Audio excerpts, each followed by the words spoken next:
Navachaitanya competitions YouTube ఛానల్కి స్వాగతం. DYO guidance 50 days plan, second day in DYO 50 days plan. So రెండో రోజు సిలబస్కి సంబంధించినటువంటి వివరాలను తెలుసుకునేటువంటి ప్రయత్నం చేద్దాం. సో డివైఓ 50 డేస్ ప్లాన్ సిరీస్లో భాగంగా నిన్నటి ప్రాక్టీస్ టెస్టులని చాలా మంది అభ్యర్థులు అటెంప్ట్ చేయడంతో పాటు పరీక్షల్లో ప్రశ్నలపై వారి స్పందనను మా వాట్సాప్ నంబర్ ద్వారా తెలియజేయడం జరిగింది. చాలా సంతోషం. ఇలాగే చివరి వరకు మీ ప్రిపరేషన్ సాగాలని, ప్రతి టాపిక్ పై మీకు పట్టు వచ్చి చక్కని స్కోరుతో డివైఓ ఉద్యోగం సాధించాలి అని నవచైతన్య కాంపిటీషన్స్ మనస్ఫూర్తిగా కోరుకుంటోంది. దాదాపు మన ఎగ్జామ్ సిరీస్లో జాయిన్ అయిన ప్రతి ఒక్కరూ నిన్నటి టాపిక్ ని పూర్తి చేశారు అని, పరీక్షలను రాశారని భావిస్తూ ఉన్నాము.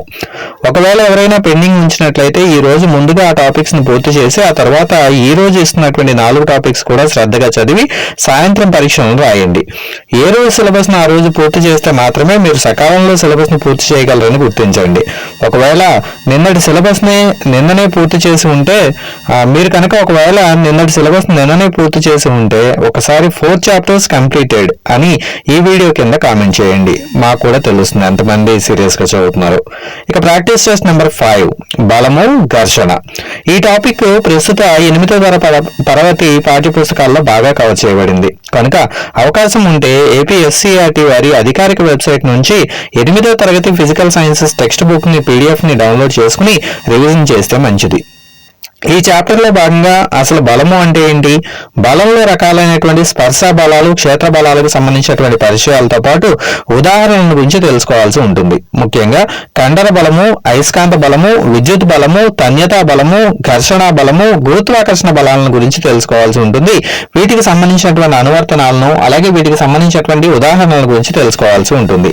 అలాగే చలనాన్ని నిరోధించేటువంటి తరహా ఘర్షణ బలాన్ని గురించి, ఘర్షణలో ఉన్నటువంటి రకాలను గురించి తెలుసుకోవాల్సి ఉంటుంది. యంత్ర భాగాల మధ్య ఘర్షణ వలన కలిగేటువంటి పరిణామాలను గురించి, అలాగే ఘర్షణ యొక్క వివిధ సందర్భాల యొక్క ఆవశ్యకతను గురించి, ఘర్షణను తగ్గించేటువంటి పద్ధతులు అలాగే పెంచేటువంటి పద్ధతుల గురించి తెలుసుకోవాల్సి ఉంటుంది. ప్రవాహి ఘర్షణ లేదా డ్రాట్ గురించి ప్రత్యేకంగా చదవాలి. ఈ విభాగంలో అనువర్తనాలకు సంబంధించినటువంటి ప్రశ్నలు కానీ, నిశ్చితము కారణము తరహా ప్రశ్నలు కానీ ఎక్కువగా అడిగేందుకు అవకాశం ఉంటుంది కనుక అభ్యర్థులు బలము ఘర్షణ టాపిక్స్ పై ప్రత్యేకమైనటువంటి శ్రద్ధతో ప్రతి పాయింట్ ను అర్థం చేసుకుని చదవడం ద్వారా వచ్చినటువంటి ప్రతి బిట్ ని మిస్ కాకుండా రాయవచ్చు. సో ఈ టాపిక్ మీద గతంలో అడిగినటువంటి ప్రశ్నలు కనుక గమనించినట్లయితే 2007 గ్రూప్ 1 లో అడిగినటువంటి ప్రశ్న, కాంక్రీట్ రోడ్డుపై నడవడం కన్నా మంచుపై నడక కష్టంగా ఉంటుంది ఎందుకంటే, మంచు మెత్తగాను స్పాంజీ లాగాను ఉండడం వలన, కాంక్రీట్ కఠినంగా ఉండడం వలన. రెండో ఆప్షన్, కాళ్లకు మంచుకు మధ్య రాపిడి కాంక్రీట్ కు మధ్య ఉన్నటువంటి రాపిడి కన్నా తక్కువగా ఉండడం వలన. మూడోది, కాంక్రీట్ కన్నా మంచుపై రాపిడి ఎక్కువగా ఉంటుంది అనేటువంటి కారణమా. నాలుగోది, పైవేవి కావు. సమాధానం తెలిసినట్లయితే మొదటి ప్రశ్నకు సమాధానము అని చెప్పి కామెంట్ రూపంలో తెలియజేసే ప్రయత్నం చేయండి. ఇక 2013 చైల్డ్ డెవలప్మెంట్ ప్రాజెక్ట్ ఆఫీసర్ అనేటువంటి పరీక్షలో అడిగినటువంటి ప్రశ్నను కనుక గమనించినట్లయితే, కదులుతున్నటువంటి రైలు పెట్టెల్లో నుంచి ఒక వస్తువును బయటికి జారవిడిచినట్లయితే అది ప్రయాణించేటువంటి మార్గము. ఆప్షన్ 1 సరళ రేఖ, ఆప్షన్ 2 వృత్తాకారము, ఆప్షన్ 3 దీర్ఘవృత్తాకారము, ఆప్షన్ 4 పరావలయము. సో సమాధానం మీకు తెలిసింది అన్నట్లయితే రెండో ప్రశ్నకు సమాధానము అని కామెంట్ రూపంలో తెలియజేయండి.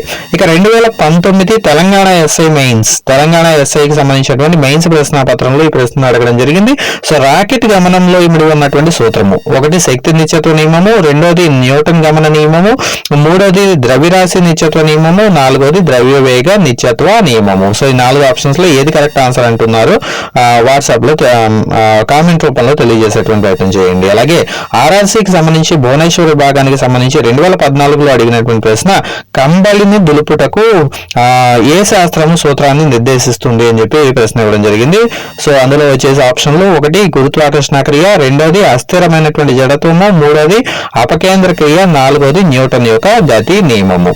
సో బలము ఘర్షణకు సంబంధించినటువంటి ప్రతి టాపిక్ ని కవర్ చేయడానికి ప్రయత్నం చేయండి. ఇక ప్రాక్టీస్ టెస్ట్ నెంబర్ 6 వచ్చేసి తరంగాలు ధ్వని అనేటువంటి టాపిక్ మీద ఉంటుంది. ఏపీపీఎస్సీ నుంచి జరుగుతున్నటువంటి పరీక్షలలో రెగ్యులర్ గా ప్రశ్న అడుగుతున్నటువంటి టాపిక్ ఈ తరంగ చలనము, ధ్వని. ఈ టాపిక్ లో భాగంగా అభ్యర్థులు తరంగాల్లో రకాలు, అనుదైర్ఘ్య తరంగాలు, తిరేక తరంగాల గురించి తెలుసుకోవాలి. అనుదైర్ఘ్య తరంగాలలో ఏర్పడే సంపీడన విరళీకరణాల గురించి, తిరేక తరంగాల్లో ఏర్పడే శృంగాలు, ద్రోణుల గురించి తెలుసుకోవాలి. తరంగ లక్షణాలైన కంపన పరిమితి, తరంగ దైర్ఘ్యము, పౌనఃపున్యం మొదలైనటువంటి లక్షణాలతో పాటుగా ఆయా లక్షణాలకు సంబంధించినటువంటి ఫార్ములాల గురించి, ప్రమాణాల గురించి దృష్టి పెట్టి తెలుసుకోవాల్సిన ప్రయత్నం చేయాలి. అలాగే ధ్వని ఉత్పత్తి అయ్యేటువంటి విధానము, ప్రసరించేటువంటి విధానము, వాయువులలో, ద్రవాలలో, ఘన పదార్థాలలో ధ్వని ప్రసరించేటువంటి విధానాన్ని గురించి తెలుసుకోవాలి. మానవుని చెవి ఏ విధంగా ధ్వనిని స్వీకరిస్తుందో అర్థం చేసుకునే ప్రయత్నం చేయాలి. శూన్యంలో ధ్వని ఎందుకు ప్రసరించదు అనేటువంటి అంశంపై గతంలో ప్రశ్నలు అడగడం జరిగింది. అలాగే మనకు వినిపించేటువంటి ధ్వనుల యొక్క శ్రవ్య అవధి, అతి ధ్వనులు, పరశ్రావ్యాలను గురించి తెలుసుకోవాలి. ముఖ్యంగా అతి ధ్వనులు వినగలిగినటువంటి జీవుల గురించి, అతి ధ్వనుల యొక్క నిజ జీవితమైనటువంటి ఉపయోగాలను గురించి ప్రత్యేకంగా తెలుసుకోవాల్సి ఉంటుంది. ధ్వని లక్షణాలైన తీవ్రత, పిచ్, లౌడ్నెస్ గురించి తెలుసుకోవాలి. ప్రతిధ్వని, అనునాదము, ధ్వని యొక్క పరావర్తనము వంటి అంశాలపై ప్రత్యేకమైనటువంటి దృష్టి పెట్టాలి. వాటి ఉపయోగాల గురించి కూడా తెలుసుకునే ప్రయత్నం చేయాలి. గత ప్రశ్నాపత్రాలను పరిశీలించినట్లయితే ధ్వని వేగము, డెసిబెల్స్, శబ్ద తరంగాల యొక్క అవధి, సముద్రాల లోతును కొలవడానికి ఉపయోగించేటువంటి అల్ట్రాసోనిక్ సౌండ్స్ ఉపయోగించడము, ప్రతిధ్వని, ధ్వని పరావర్తనము మొదలైనటువంటి అంశాలను ఆధారంగా పనిచేసేటువంటి సాధనాల గురించి, వాహనాల యొక్క వేగాన్ని కొలవడంలో రాడార్ వ్యవస్థలో ధ్వని యొక్క అనువర్తనం మొదలైనటువంటి టాపిక్ నుంచి ప్రశ్నలు అడగడం జరిగింది. సో కొన్ని ఉదాహరణలు కనుక గమనించినట్లయితే 2012 అసిస్టెంట్ స్టాటిస్టికల్ ఆఫీసర్స్ ఏపీపీఎస్సీ నిర్వహిస్తుంది. సో 5వ ప్రశ్నగా చంద్రుని ఉపరితలం మీద ఇద్దరు వ్యక్తులు మాట్లాడుకుంటున్నప్పుడు ఒకరి మాట ఒకరికి వినపడదు ఎందుకు అని చెప్పి అడగడం జరిగింది. సో అందులో ఆప్షన్స్ వచ్చేసి చంద్రునిపై మానవుని చెవులు పనిచేయవు, సెకండ్ ఆప్షన్ చంద్రుని మీద వాతావరణం లేదు, థర్డ్ ఆప్షన్ చంద్రుని మీద ధ్వని తరంగాలు చాలా నెమ్మదిగా ప్రయాణిస్తాయి, 4వ ఆప్షన్ వ్యోమగామి ఒక ప్రత్యేకమైన దుస్తులు ధరిస్తాడు, అవి మానవుని చెవులకు అర్థం కానివి. ఇలా 4 ఆప్షన్స్ ఇవ్వడం జరిగింది. సో దీంట్లో సమాధానం తెలిసినట్లయితే 5వ ప్రశ్నకు సమాధానము అని చెప్పి కామెంట్ రూపంలో తెలియజేసే ప్రయత్నం చేయండి. ఇక 2000 సంవత్సరం గ్రూప్ 2లో అడిగినటువంటి ప్రశ్న ధ్వని వేగం అత్యధికంగా సంభవించేది.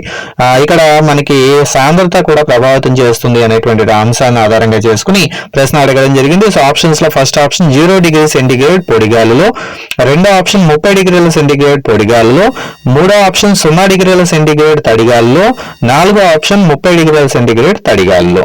నెక్స్ట్ 7వ ప్రశ్న ఏపీ అకౌంట్స్ ఆఫీసర్ 2012లో అడిగినటువంటి ప్రశ్న ధ్వని అలల వల్ల వచ్చే ప్రతిధ్వనికి కారణము. సో ఆప్షన్ 1 ధ్వని రిఫ్లెక్షన్, ఆప్షన్ 2 ధ్వని రిఫ్రాక్షన్, ఆప్షన్ 3 ధ్వని విడిపోవడము, ఆప్షన్ 4 ధ్వని దగ్గరకు రావడము. సో ఇలా ప్రశ్న అడగడం జరిగింది. సో నెక్స్ట్ 2014 గ్రూప్ డిలో అడిగినటువంటి ప్రశ్న ఈ విధంగా కనిపిస్తోంది. సో 8వ ప్రశ్న సూపర్ సోనిక్ విమానాలు ఏ వేగంతో ఎగురుతాయి? శబ్ద వేగం కంటే తక్కువ, శబ్దం లాగా, శబ్ద వేగం కంటే ఎక్కువ, వెలుగులాగా. సో ఈ విధంగా 4 ఆప్షన్లు ఇవ్వడం జరిగింది. సో సమాధానం తెలిసింది అన్నట్లయితే మీరు ఆ ప్రశ్నకు సంబంధించినటువంటి నెంబర్తో పాటు కామెంట్ చేసే ప్రయత్నం చేయండి. అలాగే 2016 ఏపీ కానిస్టేబుల్ మెయిన్స్ లో అడిగినటువంటి ప్రశ్న కనుక గమనించినట్లయితే విరళ యానకం నుండి సాంద్రత యానకంలోనికి కాంతి ప్రసరించినప్పుడు దాని తరంగ దైర్ఘ్యం లాంబ్డా మరియు పౌనఃపున్యం న్యూ ఏమవుతాయి అని చెప్పి అడిగారు.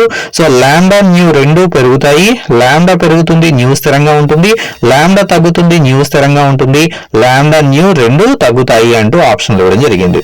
ఇక నెక్స్ట్ టాపిక్ లోకి వెళ్దాం. ప్రాక్టీస్ టెస్ట్ నెంబర్ 7 ని మనం ఉష్ణము అనేటువంటి టాపిక్ మీద డిజైన్ చేయడం జరిగింది. సో భౌతిక శాస్త్రంలో అత్యంత ముఖ్యమైనటువంటి చాప్టర్ లో ఒకటైనటువంటి ఉష్ణము పాఠ్యాంశం సంబంధిత అంశాల గురించి గతంలో జరిగినటువంటి అన్ని ఏపీపీఎస్సీ ప్రశ్నాపత్రాల్లో కనీసం ఒకటైనా ప్రశ్న కనిపించడం చూస్తూ ఉంటాము.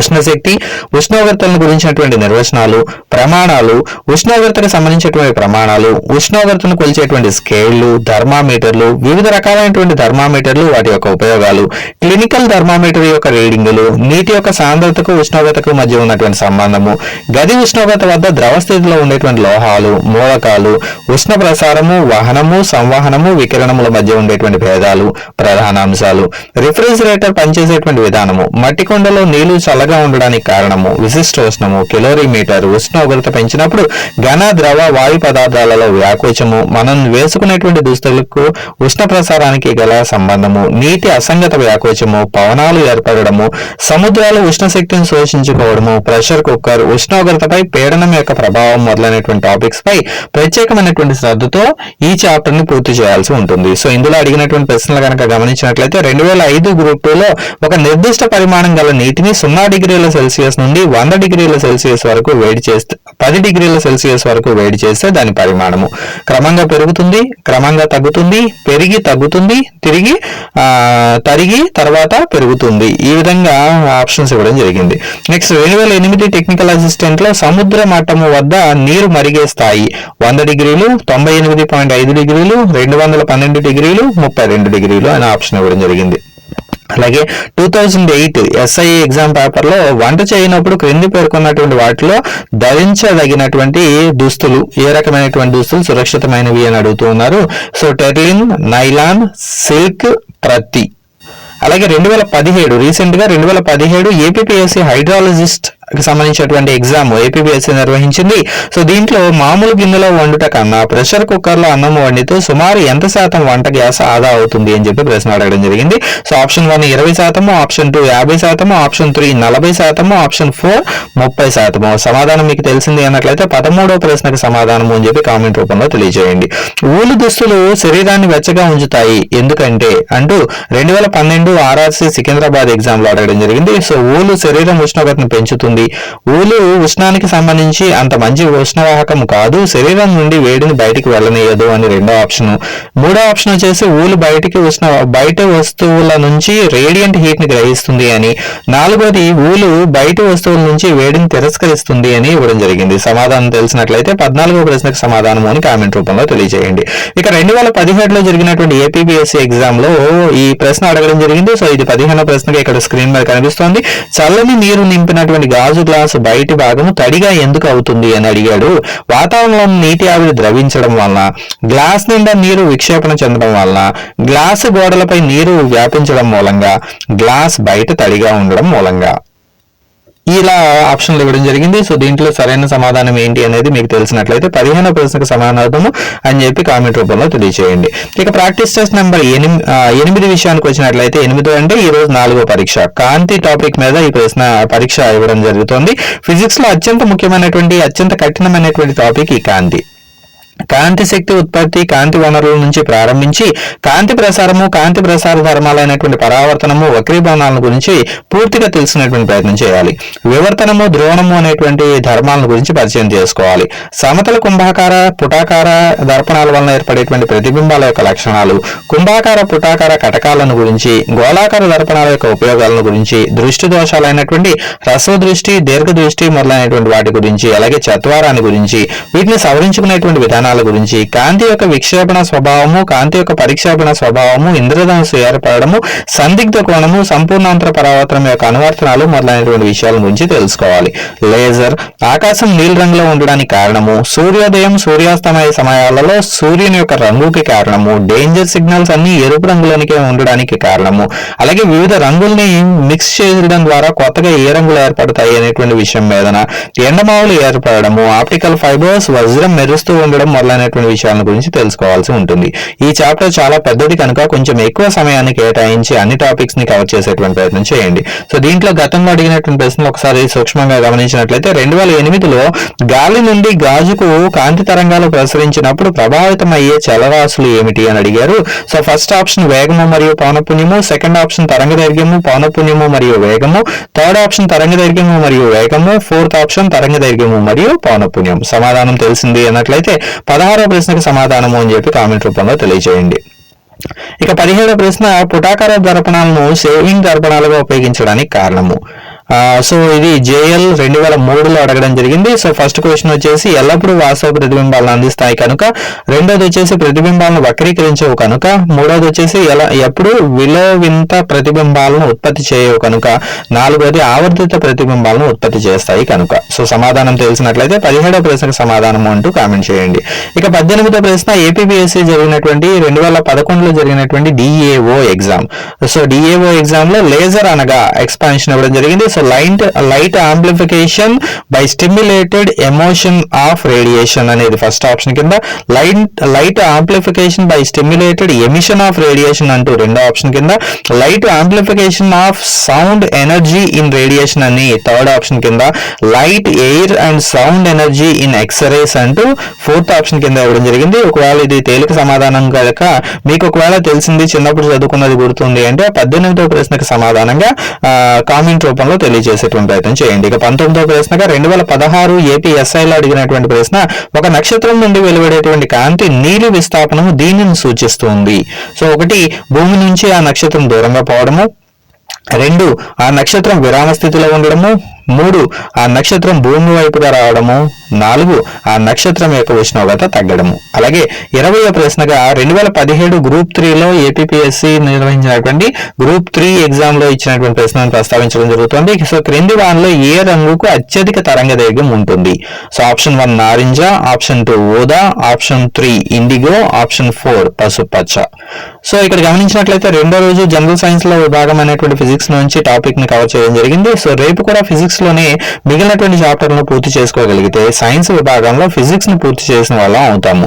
So day 1 day 2 syllabus explanation వీడియోలను మీకు అందించేటువంటి ప్రయత్నం చేశాము కదా. మీకు ఈ వీడియోలు ఏమాత్రం ఉపయోగపడుతున్నాయో మాకు తెలియజేసినట్లయితే మిగిలిన రోజుల్లో కూడా ఇలా ఆయా చాప్టర్లలో తప్పక కవర్ చేయాల్సినటువంటి అంశాలను గురించి, గత ప్రశ్నపత్రాలలో ఏ టాపిక్స్ పై ప్రశ్నలు అడిగారు అనేటువంటి వివరణ గురించి తెలియజేసేటువంటి ప్రయత్నం చేస్తాము.